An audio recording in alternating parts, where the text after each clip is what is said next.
Bienvenue dans C'est tout bénef, l'émission qui décrypte l'économie valaisanne. Aujourd'hui, on s'attaque à l'immobilier. Qui ne rêve pas de devenir un jour propriétaire de son logement? C'est souvent le projet d'une vie, mais est-ce que c'est le bon moment pour investir dans une maison ou dans un appartement? Même si les taux hypothécaires sont historiquement bas, eh bien la tendance est à la hausse. Et quant au prix des biens immobiliers, eh bien on n'en parle pas, il continue de flamber. Alors, est-ce que c'est sûr aujourd'hui d'investir pour accéder à la propriété? On vous explique tout ça.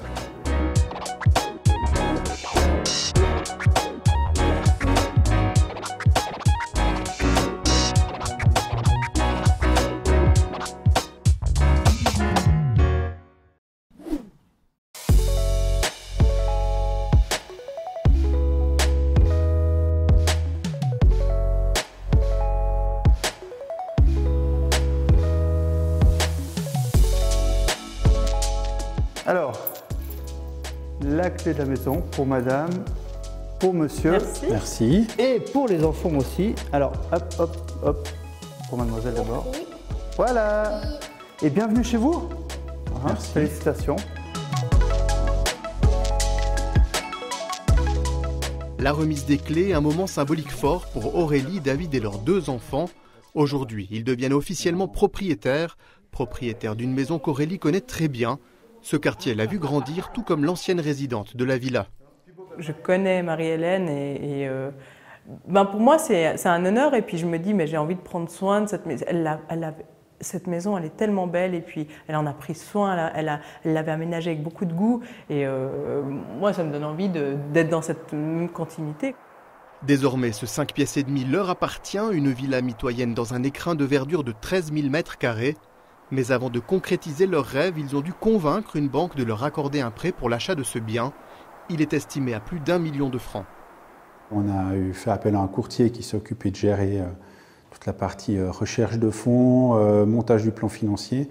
Et puis on a aussi eu de l'aide du papa d'Aurélie pour constituer tous ces fonds propres. Madame qui est de la région connaissait cet endroit, et vraiment quand ils ont visité, c'était le coup de cœur, donc ils ont dit on la veut. Voilà. Après, effectivement, il y a eu une série de discussions, de négociations au niveau de la banque, parce que comme c'est un bien qui est particulier avec des espaces agricoles, forêts, enfin différents éléments qui sont valorisés d'une certaine manière dans les banques, mais pas dans toutes de la même manière, cet ensemble crée une certaine valeur. Et ils ont accepté donc là de financer cette valeur à la hauteur de 80%. Reste à trouver les 20% manquants pour l'acheteur, les fameux fonds propres dont la moitié, 10% pas plus, peut provenir du deuxième pilier.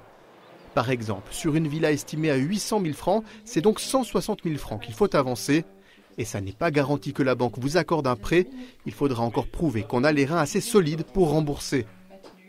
La capacité d'emprunt, elle va se déterminer sur les charges globales du futur acquéreur. Ça peut être notamment évidemment l'hypothèque qui sera calculée, mais également si cette personne a des crédits, a des prêts personnels, a un leasing. On sait que beaucoup de gens aujourd'hui ont par exemple un véhicule en leasing. Ça, c'est des charges qui seront calculées de façon globale pour calculer en fait la capacité de financement.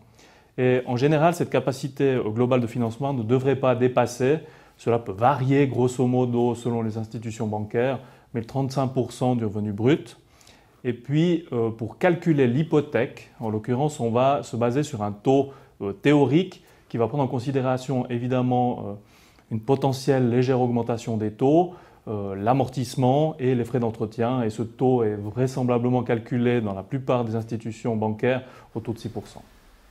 Quand on veut acheter, il est primordial de commencer par déterminer son enveloppe budgétaire. Ensuite seulement, on peut se mettre à la recherche d'un logement. Une recherche sur un marché de l'immobilier plutôt tendu en Valais. Les objets existent, mais ils sont très demandés. Depuis le semi-confinement de mars 2020, la recherche de logements plus grands a explosé, notamment dans les zones rurales ou les stations touristiques. En quelques semaines, le Valais s'est transformé en terre promise. Ce qui est impressionnant, c'est que les gens prennent le temps de la réflexion, plus que peut-être quand il y avait un rythme métro-boulot-dodo. Et c'est vrai qu'on a senti, et je crois que c'est de manière un peu générale, vraiment une activité très soutenue, les gens qui arrivent aussi beaucoup plus près beaucoup plus décidés, beaucoup plus arrêtés sur ce qu'ils recherchent. Et c'est clair que comme le télétravail devient un prérequis, beaucoup d'entreprises l'ont durablement installé, se pose la question de dans quel environnement je télétravaille. Parce que si c'est pour 2 mois, 3 mois qu'on a dévolu la table du fond du salon avec un ordinateur dessus, mais si c'est durable, c'est vrai que les gens se disent tiens, finalement, je vais investir dans un bureau, il me faut une pièce supplémentaire, et ça crée des besoins différents.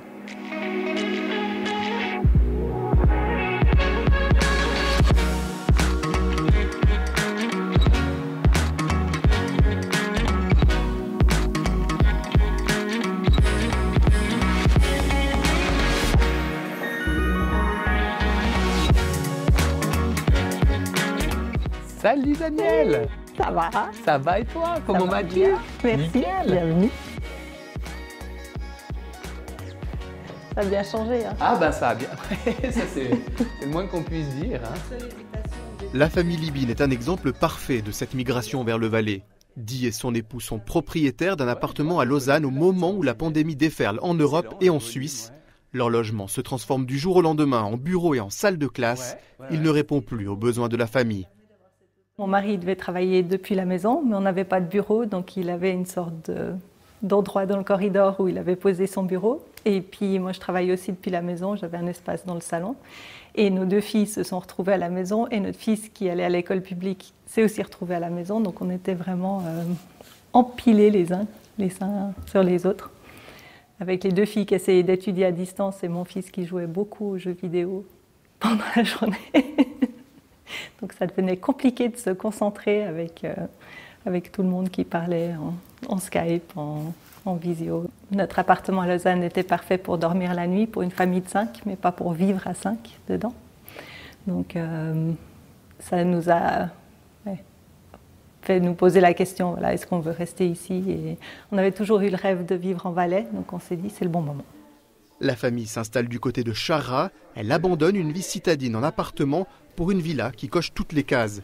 Une chambre chacun, un bureau pour télétravailler, un jardin avec vue sur les montagnes et en plus une économie substantielle sur les charges.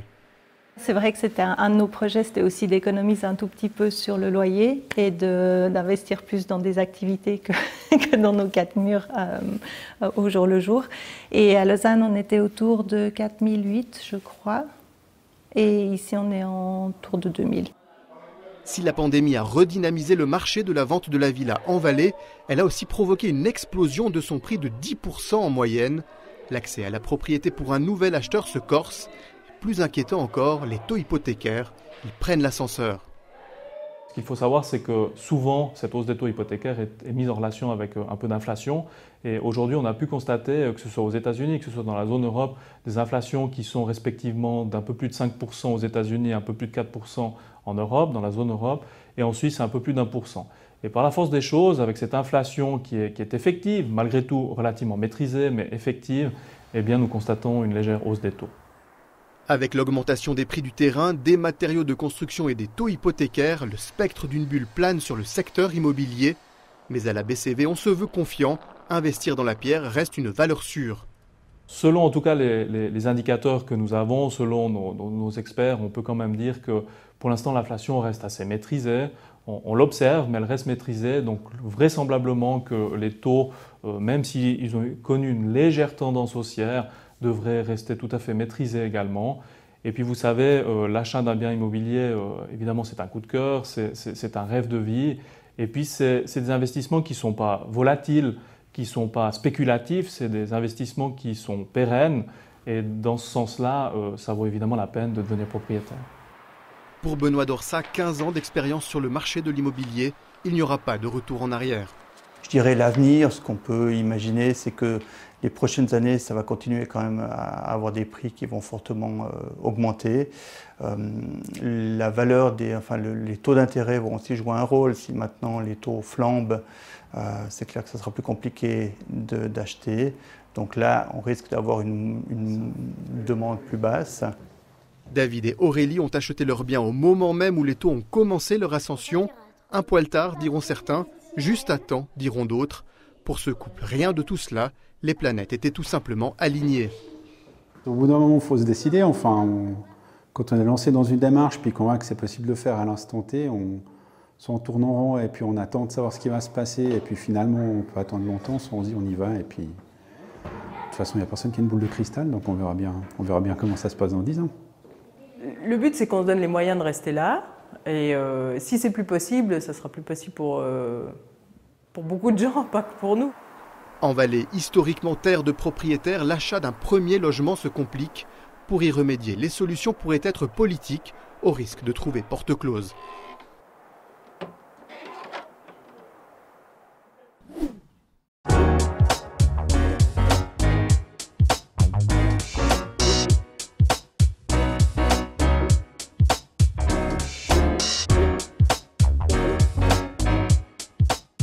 Bonjour Pascal Perrichou. Bonjour. Alors vous êtes le tout nouveau président de la Chambre immobilière valaisanne. Après avoir longuement dirigé la Banque cantonale du Valais, on l'a vu dans ce reportage, l'accès à la propriété en Suisse est semé d'embûches, surtout si on n'a pas forcément déjà un terrain à disposition pour les fonds propres. Quel est votre constat à vous? Oui, alors effectivement, il y a un certain nombre de contraintes. C'est des critères qui sont relativement difficiles à remplir, surtout pour les jeunes générations. Je pense notamment à la génération Y, c'est les années 1980 jusqu'à 2000. Dans leur première phase de leur vie professionnelle, lorsque ces personnes ont une vingtaine d'années, il est certainement très difficile d'avoir ces fonds propres disponibles. Ensuite, vous avez, en règle générale, un fonds de pension, un capital qui devient quand même assez intéressant, dans lequel vous pouvez puiser effectivement pour les fonds propres. Alors, large débat, est-ce que la FINMA a eu raison de mettre en place une restriction par rapport à prélèvement sur le deuxième pilier, prélèvement ou nantissement, vous avez les deux possibilités également. Est-ce que la FINMA a eu raison, c'est en 2012-2013, de limiter, en 2012, de limiter à 10%. Alors il y a un débat, il y a une motion également qui a été lancée par Philippe Nantermo, conseiller national, pour revenir en arrière, pour revenir en arrière, situation antérieure en disant avec cette exigence, vous avez empêché beaucoup de personnes de devenir propriétaires. Je pense que le débat fait complètement sens et il laisse entendre aussi dans sa motion qu'il faudra certainement prendre des mesures d'accompagnement. Et alors là, je le suis tout à fait, et pour moi, les mesures d'accompagnement sont relativement simples, c'est un amortissement accéléré. Moi, je dirais qu'il faut profiter de cette économie de charges d'intérêt entre les taux théoriques, puisque les banques calculent en règle générale avec un taux théorique à 5%, et le taux effectif, le taux réel. Alors à 10 ans, 15 ans, on parle entre 1 et 1,5%. Alors vous voyez le différentiel. Alors pour moi, une partie de ce différentiel devrait être mise en amortissement. Alors on pourrait imaginer par rapport à la motion de Philippe Nantermo, c'est oui, possibilité de prendre les 20% dans le deuxième pilier, mais en obligeant justement les acquéreurs, et là ça pourrait être une des mesures d'accompagnement, à amortir à 50% dans les 15 ans, puisque vous pouvez profiter aujourd'hui de taux d'intérêt historiquement bas. On voit que vous parlez... Excusez-moi. On voit que vous parlez de la propriété avec passion. Le Valais est une terre de propriétaires. On parlait à l'époque 70% de propriétaires. Une identité. Là, vous me dites qu'il y en a encore moins de propriétaires en Valais. Comment vous expliquez cette érosion? En 2014, 57%. Aujourd'hui, 54%. Vous voyez la baisse de ce taux de propriété. Et ça, c'est un élément que je considère extrêmement négatif. Les raisons, elles sont multiples. La principale, c'est certainement un coût élevé de la propriété, ce malgré des taux historiquement bas. On parle surtout du prix du terrain qui a fortement augmenté aussi. Et c'est une réalité, c'est le prix du terrain surtout qui a augmenté. Comment ça se fait qu'il a augmenté autant que ça en si peu de temps? Écoutez, il y a une situation particulière qui s'est passée sur le marché immobilier. Il y a eu l'introduction des taux négatifs par la Banque nationale 2015. Il y a les caisses de pension aujourd'hui, les institutionnels, aujourd'hui depuis un certain nombre d'années, qui se contentent de rendements extrêmement bas. C'est des rendements de l'ordre de 2, 2,5. Et ces acteurs du marché, donc investisseurs institutionnels construisant pour la location, je précise bien, ont procédé à des acquisitions de terrains à prix très élevés, ou ont été prêts à acquérir des immeubles entiers à des prix très élevés, parce qu'ils se contentaient d'un rendement faible. Et cette situation, à mon avis, a été négative par rapport au marché immobilier. Ça a fait augmenter fortement le prix des terrains.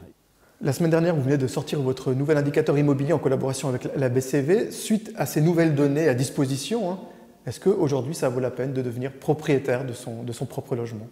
Alors, il y a un certain nombre de constats avec cet indicateur. Je dirais presque, en ce qui me concerne, presque un choc au niveau de l'augmentation des prix immobiliers. Sur les 4 derniers trimestres, les prix des villas et des PPE en Suisse ont augmenté de l'ordre de 7%. Et en Valais, tenez-vous bien, entre 9 et 10% pour la villa et la PPE. Alors c'est une mauvaise nouvelle, je dirais, pour les futurs acquéreurs. Effectivement, les prix prennent l'ascenseur et ce sera d'autant plus difficile à se porter acquéreur. D'être propriétaire de son propre bien, ça vaut toujours la peine. Et je veux dire, on doit mettre en place effectivement les mesures pour ce faire. Dans la situation actuelle, malheureusement, les prix de l'immobilier sont très élevés, ce qui rend encore plus complexe une acquisition, puisqu'il faut remplir manifestement les critères qui sont dans la réglementation actuelle. Il est difficile ensuite de spéculer, de dire j'attends une baisse de prix pour devenir propriétaire.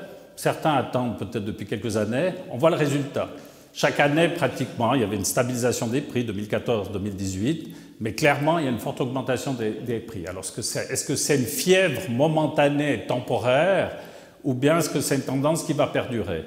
Mais plus nous allons vers une augmentation des prix, moins de personnes auront la possibilité d'être propriétaires. Et là, c'est une véritable problématique. Aujourd'hui, si vous remplissez les conditions, si vous êtes suffisamment prudent en amortissant de façon régulière, et je dirais même, je ne veux pas dire la plus importante possible, mais c'est important de réduire cet endettement, surtout les personnes qui se dirigent vers l'âge de la retraite, je pense que ça vaut toujours la peine. Ce sera le mot de la fin. Merci beaucoup Pascal Perrichou pour vos explications. C'est tout bénef. C'est terminé, on se retrouve dans 2 semaines pour un nouveau numéro. Excellente fin de soirée à vous sur Canal 9.